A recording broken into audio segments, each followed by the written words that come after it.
프리미어리그 전술 무브먼트입니다. 이제 어제 맨유와 맨시티 편이 올라갔는데 많은 분들이 저희가 이제 예능도 다루고 축구도 다루는데 정말 좀 진하게 축구 얘기하시는 걸 굉장히 좋아하시더라고요. 그렇죠. 네. 어제 그 모태솔로 게임한 사람이랑 이 해설 이거 하는 사람이 다르다. 또 그 로즈 가르시아 씨랑 다르죠. 다른 사람입니다. 로즈 가르시아는 진짜 다른 사람이에요. 그 사람은 여성 편력이 되게 좋은 분이어서.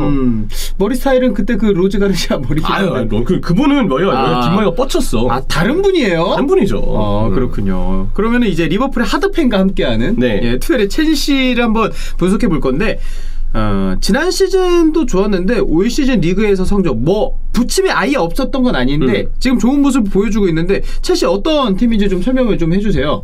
일단 수비는 진짜 극상. 수비 극상. 이거는 수비에서 공격을 빌드업하는 네. 작업도 극상이라는 얘기를 하고 싶고, 근데 공격진은 극상은 아니고 약간 중전도인 것 같아요. 하까지는 아니지만 네. 아쉽다면 아쉽다. 수비보다는 공격이 분명 아쉬운 부분은 있다. 이렇게 크게 좀 정리를 해볼 수가 있겠고요. 지금 첼시가 잘 나가는 이유는 분명 후방에서 있다. 그렇죠. 예. 사실 여기는 맨디 골키퍼도 해당됩니다. 맨디 최고죠. 미친 활약을 하고 있어요. 맞습니다. 맨디가 이 네이션스 컵에 나가는 1월 일정에서 한 2경기 정도는 맨디가 어쩌면 쉬어야 될 수도 있는데 그때 케파가 이제 리그에서 어떤 모습을 보이느냐 굉장히 중요할 것 같습니다.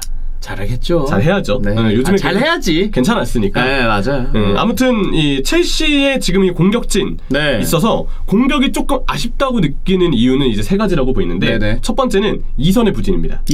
이선이 일단 기본적으로 공통적으로 가지고 있는 선수들의 단점은 피지컬과 경합에 좀 약한 편이에요. 좀 프레임이 좀 얇죠? 네, 예. 하베르츠도 그렇고 그쵸. 지흐도 그렇고 예. 오도인은 요즘 정말 잘하고 있지만 그에 앞서서 플리식도 일단 이 선수 기본적으로 부상이 너무 많은 것도 있지만 나왔을 때 최근에는 활약이 좀 무딘 편이에요. 그러다 보니까 이선의 전체적인 부진이 일단 한몫하고 있고 공통적으로 피지컬과 경합에 있어서 약점이 있다. 맞아요. 특히나 마운트도 초반에는 컨디션이 되게 안 좋았었기 때문에 마운트, 하베르츠, 플리식 여기에 이제 오도인은 사실 전반기 때만 아주 극초반만 해도 오른쪽 윙백으로 좀 많이 쓰였었고 그쵸, 예. 그러다 보니까 이선의 전체적인 컨디션이 매우 좋지 않았어요.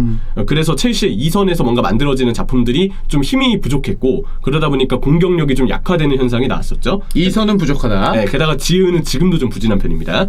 두 번째는 백스리 전술에 어쩔 수 없는 문제점이 있죠. 네. 공격 숫자가 한 명 적어지게 되니까 맞아요. 백4를 쓰지 않았던 첼시였고 백3를 썼기 때문에 아무래도 공격 숫자가 한 명 줄어들게 되면서 공격에서 탄력을 받을 수 있는 여지가 좀 줄어들게 될 수밖에 없었어요. 네. 이런 부분들이 좀 두 번째 이유라고 보이고 세 번째 이유는 루카쿠 딜레마였습니다. 루카쿠라는 선수가 새로 왔는데 이 선수를 중앙에 좀 고정된 형태로만 쓰다 보니까 전방에서 좌우로 흩어지는 움직임이 지난 시즌과 비교했을 때 너무 부족했어요. 루카쿠는 중앙에서 그냥 고립이 되어버리고 네. 좌우 쪽으로 벌려뛰는 좀 지원해주는 공격진의 움직임이 없다 보니까 측면 쪽 윙백이 혼자 전진해야 되는 상황이 많아졌죠. 그래서 중앙은 중앙대로 고립되고 측면은 측면대로 고립되고 첼시 특유의 스위칭을 통한 하프 스페이스 공략이 루카쿠가 있을 때는 그 초반에는 잘 나오지 않았습니다. 네. 그래서 루카쿠가 조금씩 이제 적응을 하면서 말미하고 치렀던 챔피언스리그 홈경기 때 보면 루카쿠도 이제 좌우로 막 벌려서 뛰고 좀 연계도 해주고 하는 모습이 보였거든요. 네네네. 근데 그런 모습이 좀 보인다 싶었을 때 하필 그 경기에서 부상을 당해서 예. 현재로서는 돌아오는 루카쿠가 이제 어떤 모습을 보일지는 미지수다. 그래도 예전에 루카쿠가 뛰는 거 보면은 늘 중앙에만 배치가 돼서 싸워주고 비벼주고 이런 유닛이 아니라 좌우에서도 충분히 들어오면서도 뭔가 슈팅을 만들고 연결할 수 있는 유닛이라서 좀 투엘 감독이 일단은 루카쿠의 역할을 조금 적게 주고 조금씩 좀 루카쿠의 역할을 크게 주는 게 아닌가 이런 생각을 저는 하거든요. 그게 또 적응을 도운 것으로 보니까. 그래서 어쨌든 공격이 좀 안 풀리는 이유는 아까 얘기 드린 이선의 부진, 백스리 전술에 어쩔 수 없는 문제, 공격 숫자가 한 명 좀 줄어든다는 점, 여기에 세 번째는 루카쿠를 영입했지만 루카쿠에 대한 딜레마가 좀 있다. 네. 이런 부분들 때문에 일단 극초반에는 공격이 수비보다는 조금 아쉬웠다라고 좀 얘기를 해야 될 것 같습니다. 반대로 말하자면 수비가 워낙 좋았기 때문에 공격이 수비에 비해서 좀 아쉬웠다라고 봐야 되는 거예요. 그렇죠? 그래서 첼시가 막 1대0 정도의 승리가 많았고 그러다가 이제 마운트가 좀 살아나기 시작하니까 노리치전 7대0 대승도 나왔고 요즘에 마운트는 그 사랑니 때문에 고통받고 아직도 좀 컨디션이 안 좋아 보이는데 빨리 좀 회복을 해야 될 것 같습니다. 네. 일단 이 팀의 빌드업 방식을 좀 분석을 해볼게요. 기본적으로 첼시의 빌드업 템포는 백스리의 선수들은 굉장히 차분하게 볼을 주고받고 이렇게 좀 서로 간의 횡패스로 주고받습니다. 네네. 템포를 느리게 가져가는데 이러면서 상대를 한 명씩 끌어당기는 거예요.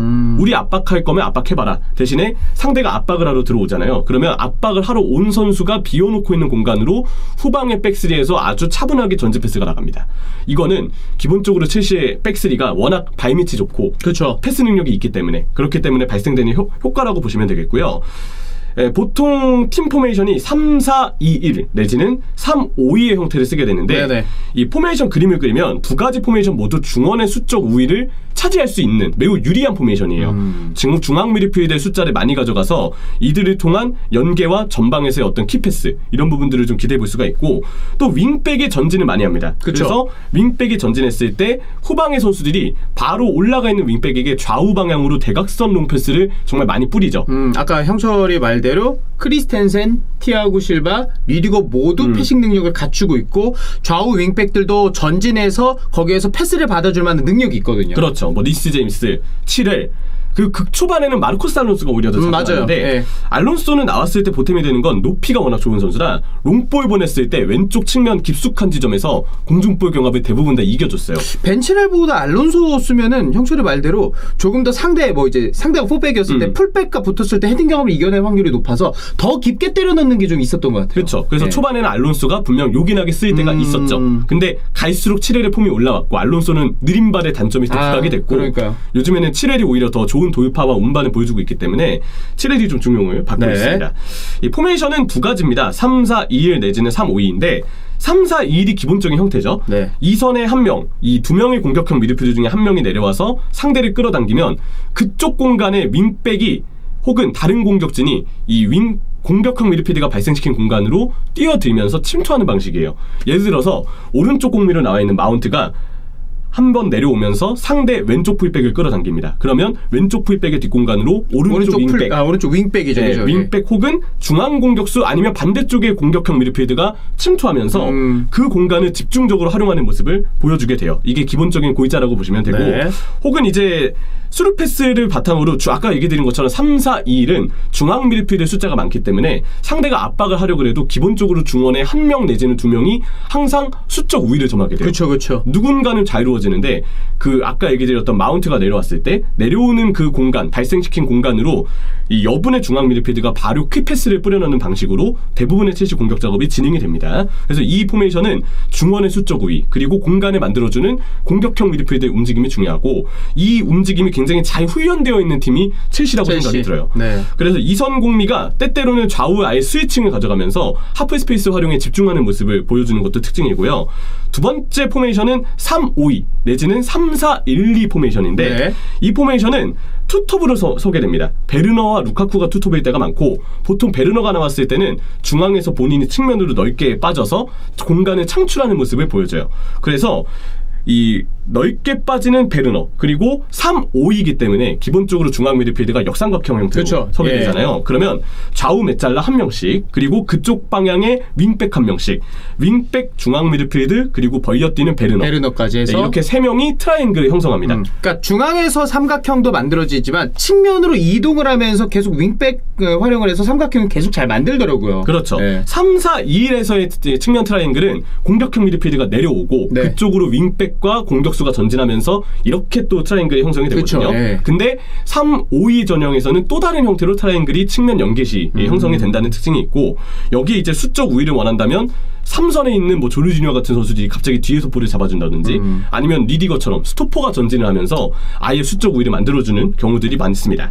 그래서 이렇게 이 투톱이 한 명 중앙에서 측면으로 빠지면 상대로 그쪽으로 좀 따라 나가서 수비가 한쪽으로 쏠릴 수밖에 없고 여기에 그쪽 방향의 스토퍼까지 전진을 하니까 한쪽 측면 수적 우위를 첼시가 쉽게 만들 수가 있어요. 맞아요. 상대가 그러면 그쪽으로 따라 나와서 반대편의 공간이 비게 되는데 그럴 때 전환을 해주는 것도 첼시가 굉장히 용이한 좀 훈련이 잘 되어 있는 느낌이 있습니다. 그러니까 측면에서 삼각형을 만들고 계속해서 패스를 통해서 점유를 하는데 여기에서 막힐 때도 있는데 여기에서 반대쪽으로 때려놓을 수 있게 윙백이 전진해 있고 뒤쪽에 패스 능력을 갖춘 수비수들이 있다 보니까 상대 입장에서는 압박을 측면에서 걸지 중앙에서 걸지 굉장히 이게 딜레마가 생길 수밖에 없어요. 그렇죠. 그런 부분 어떤 선택지를 상대한테 고민스럽게 만드는 맞아요. 게 예. 첼시 투헤 감독의 철학이라고 보시면 될 것 같습니다. 그래서 3-4-2-1을 쓰건 네. 혹은 3-5-1을 쓰건 기본적인 골자는 측면 쪽 트라이앵글 형성이 굉장히 용이하고 공간을 만들어주는 공격형 미드필드 내지는 투톱을 기준으로 했을 때 세컨드 스트라이커의 움직임이 중요하다. 그리고 그 공간을 활용하는 윙백과 중앙 미드필드 내지는 최전방 공격수의 움직임이 네. 마무리에 직결될 때가 많다. 이렇게 설명을 하겠습니다.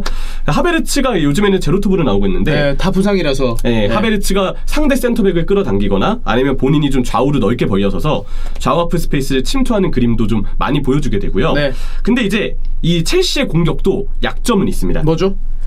맨시티한테 공략을 당했을 때 보면 압박을 받으면 중앙 위주에서 전방에서 강하게 압박을 받으면 첼시가 후방의 백스리 그리고 그 위쪽에 조르지뉴나 캉테와 같은 중앙 미드필더 2명 그리고 윙백은 워낙 올라가 있기 때문에 기본적으로 3명과 2명이 중앙 쪽에 좀 몰려든 형태로 빌드업을 하게 돼요. 문제는 이쪽으로 상대가 정말 강하게 압박을 걸 시에 순간적으로 첼시도 좀 경기를 지배하지 못하는 경우들이 생깁니다. 그러니까 첼시가 윙백에 굉장히 전진해놓고 축구를 하는데 반대로 말하자면 이 윙백이 전진해서 고립이 되면 오히려 뒷공간이 너무 헐거워지죠 첼시가. 그렇죠. 예. 그리고 윙백이 전진하니까 남아있는 자원들은 중앙에만 맞아요. 포진이 돼 있는데 그쪽을 집중해서 압박하는 팀들에겐 첼시가 좀 약한 모습을 보였어요. 그러니까 맞불 놓을 수 있는 팀들한테는 좀 약점이 될 수 있는 이 수비와 이제 빌드업 방식이죠. 그렇죠. 예. 그래서 맨시티가 그때 3-3-1-3으로 첼시보다 더 중원의 수적 우위를 노리고 나왔거든요. 3-3-1-3. 네, 그렇게 나오니까 결국 첼시가 빌드업을 할 때마다 3명과 2명, 백스리와 그 위쪽의 중앙 미드필드가 압박을 계속 받고 그쵸. 또 여기에는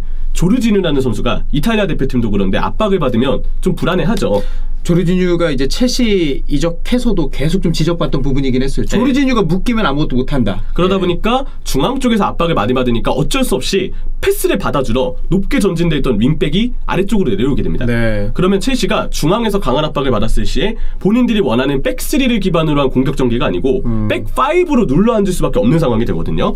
그러다 보면 중앙 쪽에 일단 고립이 되니까 측면 연계를 베르너 혹은 공격형 미드필드만 해야 되고 그쵸. 그러다 보면 나머지 한 명 루카쿠의 고립이 조금 더 심해지는 단점이 생겨요. 중앙도 고립되고 왼쪽에서 묶였을 네. 때 반대쪽으로 크게 때려놓을 수 있는 전환 패스도 나갈 수가 없고. 그쵸. 그 윙백이 이제 뒤쪽에 있으니까. 맞아요. 그러니까 전환 패스가 나갈 수가 없는 거죠. 여기에 측면 쪽으로만 공격이 몰리게 됩니다. 결국 중앙 공격수가 고립이 되고 상대가 중원을 확 에워싸고 있으니까 볼을 줄 곳이 측면만 강제되게 되고 그 상황에서 크로스만 올리게 되는데 루카쿠가 빠져있을 때 최전방 공격수의 부재가 있죠. 그러다 보니까 이렇게 크로스에 모였을 때는 좋은 선택지가 안 나올 수밖에 없다. 이런 약점이 좀 있습니다. 그래서 정리해보면 강한 압박을 중앙 위주로 강한 압박을 하는 팀을 만났을 때 네. 첼시가 좀 고전할 수 있는 가능성은 있다. 또 그게 리그 맨시티전에서 드러났다는 생각이 들고 근데 이런 약점이 있음에도 이걸 잘 버텨낼 수 있는 건 워낙 수비가 단단한 팀이잖아요. 좁은 간격을 중시하면서 압박을 걸고 네. 중앙 중앙 미드필드의 기동력 특히 캉테가 나왔을 때 2인분의 역할을 하기 때문에 아, 그럼요. 예. 아까 얘기 드린 압박을 강하게 만났을 때 고전하는 경우가 있다. 하지만 첼시의 베스트 라인업 특히 캉테가 갖춰졌을 때라면 중원을 밀리는 경우들이 거의 없죠. 그쵸. 또 첼시에게 이 정도의 강한 압박을 할 만한 팀이 사실 그렇게 많지가 않아요. 프리미어 리그에서는 뭐 맨시티, 맨시티. 그나마 리버풀 정도. 리버풀도 맞아요. 그 네. 리스 제임스 퇴장 이후에 오히려 첼시가 내려서면서 그때 리버풀이 좀 어려워했었는데 그러니까요. 이전까지 경기력은 리버풀이 좋았거든요. 그것도 чел시에게 중앙 위주로 강한 압박을 걸었기 때문에 지금 생각나는 팀이 첼시 상대로 그렇게 압박을 전방에서 걸었을 때 뒤로 물러나지 않고 오히려 첼시를 밀려낼 수 밀어내기는, 있는 팀들은 저는 아까 말한 그 두 팀인 것 같아요. 맨시티 리버풀. 맨시티 리버풀 예. 그리고 챔피언스리그에서 한 팀이 있었는데 유벤투스. 아, 유벤투스. 물론 유벤투스는 전방 압박보다는 좀 뒤에서 확실한 맨마킹으로 이제 처리를 했었는데 이거는 이제 첼시의 이선 약점을 고스란히 드러내게 했죠. 계속 피지컬적인 경합을 걸어서 네. 이선의 영향력을 줄이고 최종적으로는 역습에 뿌렸기 때문에 이렇게 첼시를 고전시켰던 첼시를 좀 어렵게 만들었던 팀들을 보면 아 첼시가 기본적으로 중앙에 강한 압박을 만났을 때 어려워하거나 아니면 이선이 피지컬적으로 너무 많은 경합을 받았을 때 공격적으로 어려움을 겪고 있구나 이런 문제를 느낄 수가 있습니다. 하지만 그래도 이 약점을 지원하는 부분에 있어서는 좁은 간격을 중시하는 압박에 대한 기동력, 조직력이 워낙에 좋은 팀이고 네. 중원의 기동력이 좋으니까 세컨볼을 따내는 부분이 있고 또 투엘 감독이 기본적으로 예측과 대응이 굉장히 빨라요. 그래요. 상대가 어떤 식으로 대처를 하는지에 따라서 첼시가 거기에 대해서 투엘 감독이 보고 있다가 경기 중 변화를 주는데 그 경기 중 변화의 타이밍이 매우 빠릅니다. 그래서 이런 부분들 때문에 아까 얘기 드린 약점이 그렇게 많이 나오는 스타일은 아니에요. 맞아요. 근데 예. 앞으로 후반기 때 특히 클럽 월드컵 리스크가 있어요. 첼시는. 일정. 이 체력. 예. 그 일정이 선수들의 이제 컨디션이 전체적으로 떨어지게 되는 후반기 때는 어떤 식으로 변수가 될지 모른다. 그렇죠. 그래서 지금 얘기 드린 약점을 좀 주목해 주시면 되겠고 투엘 감독이 이 최근 경기들에서는 약간 아까 얘기 드렸던 이 약점들에 대해서 조금은 대응해 나가려는 몇 가지의 실험을 좀 해왔거든요. 이 몇 가지의 실험이 한 3-4가지 정도 되는데 첫 번째는 일단 좌우 스토퍼를 극단적으로 전진시키는 형태를 씁니다. 크리스텐센과 리디거. 이거는 유벤투스전에 대한 저는 피드백이라고 생각해요. 아, 그래요? 유벤투스가 5백을 바탕으로 되게 밀집 수비로 첼시의 2선을 완전 피지컬적으로 지워버리는 경기라니까 그때 첼시가 고전하다가 공격에서 아무것도 못하고 결국 0-1로 패했거든요. 그 뒤에 투엘 감독이 어떤 선택을 했냐면 이제 상대가 밀집 수비를 걸거나 2선의 영향력을 아예 지워버리잖아요. 그러면 좌우 스토퍼를 극단적으로 전진시킵니다. 그럼 팀의 포메이션이 1-3-3-3처럼 변하기도 하고 티아고 실바만 뒤에 있고 네, 아니면 1-3-6처럼 이것도 티아고 실바만 뒤에 있는 거예요. 네. 리그 뉴캐슬전에 특히 이 모습이 많이 드러났는데 6명으로 전방에 딱 숫자를 만들어서 보다 상대가 5백을 써도 상대 5백보다 더 올라간 더 많은 네. 전방에 6명이 이제 공격을 명이니까. 하는 형태가 되는 거죠. 이렇게 공간을 좀 능수능란하게 활용할 수 있는 부분을 밀집 수비에 대한 대응책으로 최근에 투엘 감독이 새롭게 꺼내들고 있고요. 아, 이거는 진짜 혼자 후방에 티아고 실바만 둘 수 있는 거는 티아고 실바니까 저는 가능하다고 생각을 해요. 진짜. 그렇죠. 예. 티아고 실바가 너무 잘하는 선수니까. 맞아요. 그리고 또 하나는 이것도 밀집 수비에 대한 대응인데 말매전 원정에서 그랬습니다. 상대가 중앙 위주로 강하게 압박을 걸고 잘 틀어막잖아요. 그러면 첼시가 좌우 공미 선수를 더 직선적인 형태로 바꿔버려요. 허드슨 오도이가 오른쪽으로 가고 뭐 이런 식으로 서로의 위치를 바꿔서 지으가 그때는 왼쪽 공미였는데 후반전에 왼쪽 윙으로 벌려 뛰었어요. 예. 직선적으로 윙이 들어가는 형태로 폭을 벌리니까 좀 더 터치라인 쪽으로 네, 그러면 밀집 수비하고 있던 상대팀들도 이 직선적으로 벌려져 있는 윙어들을 따라서 풀릴 폭이 수밖에 벌어지죠. 없죠. 그렇죠. 그래서 그렇게 중앙 공간이 나오면 그 중앙 공간을 뒤늦게 찌르는 방식으로 첼시가 또 전술을 바꿔내는 경우들도 있었습니다. 이건 이제 밀집 수비에 대한 대처법 2가지였고요. 그리고 아까 얘기 드렸던 강한 압박을 나서는 네. 팀 이에 대한 대응책은 최근에 첼시가 말매전에서 전수 실험을 좀 했습니다. 아스필리쿠에타가 윙백으로 나왔을 때 센터백 3명에 왼쪽 중미 1명과 오른쪽 윙백 아스필리쿠에타가 마치 맨시티처럼 아스필리쿠에타 갑자기 중앙으로 들어와요. 윙백이지만 중앙 미드필드처럼 중앙으로 들어와서 후방 숫자를 3명으로 늘리는 거죠.